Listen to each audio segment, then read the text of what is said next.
Powered by the Montana Television Network. This is the 10 o'clock news on Q2, Montana's news leader. Good evening and thanks for joining us tonight. I'm Russ Riesinger. Janelle's off. In just over a week, the Montana legislature convenes for its 66th session. Drugs have been a constant source of aggravation for lawmakers, from illegal substances crossing our borders to the sky-high prices of prescription medication. In his final report tonight, Chief Political Reporter Mike Dennison tells us about efforts to address drug abuse in Montana and also the price of legal drugs. When it comes to tackling drug abuse in Montana, you can expect a bipartisan push from state lawmakers in 2019. There's been a lot of attention paid to this opioid crisis. I think it's critical that we do whatever we can. Methamphetamine is a huge problem across this state. And I've worked and I've talked already with the AG's office. They have several proposals that they want to bring forward. The AG is Attorney General Tim Fox, who has several proposals to deal with opioids and meth. Fox says his office will continue to help law enforcement fight trafficking of illegal drugs, but he says there also must be an emphasis on helping those addicted to drugs. I think we have a societal bias that for many years has suggested that someone with a substance use disorder is a second-class citizen, they're a criminal, and for whatever reason they're not worthy of our help or support.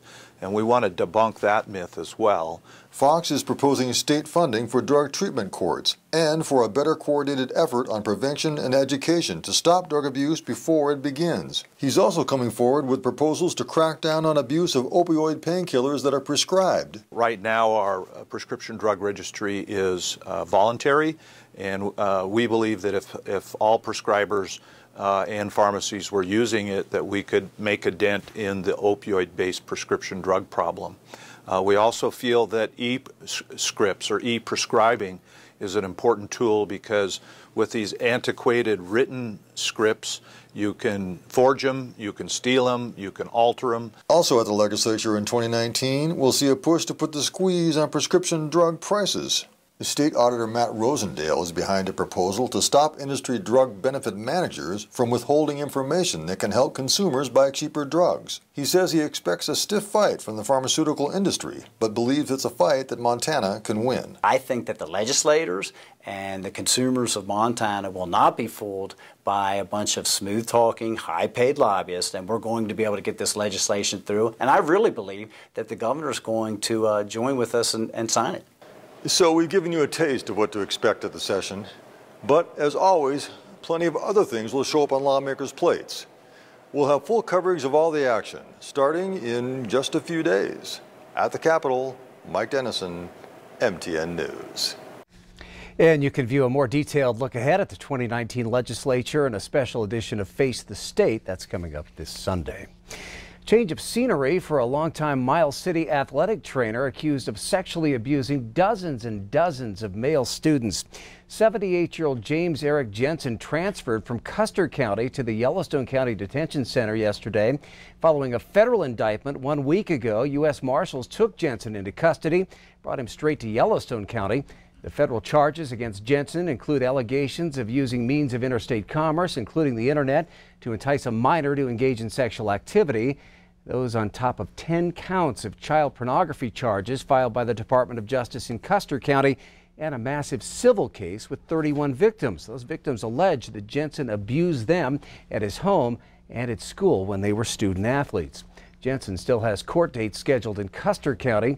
Custer County's prosecutor, Wyatt Glade, tells Q2 that prosecutors will try and handle those court proceedings at the same time as the federal charges, with Jensen likely appearing by video.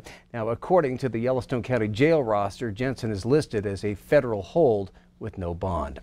All right, let's turn our attention to the weather now. Bob, Mother Nature seems to have invited Jack Frost to this New Year's celebration. Yeah, it's going to be cold. It's going to be a drastic change. Let me show you what our forecast is for New Year's Eve and New Year's Day. If you're going to go out, make sure you've got a lot of heavy coats, because here's what you're going to see at midnight: 4 degrees. Now, we will be looking at decreasing clouds. We'll probably actually have had some snow on Sunday, maybe even some measurable snow, the kind that accumulates. So that's what's going to happen then. And as you head into New Year's Day, that whole thing starts to go away. We start warming back up. We start off the new year of 2019 with mostly sunny skies and 28 degrees. We'll talk about the rest of the week ahead in a few more minutes. Russ?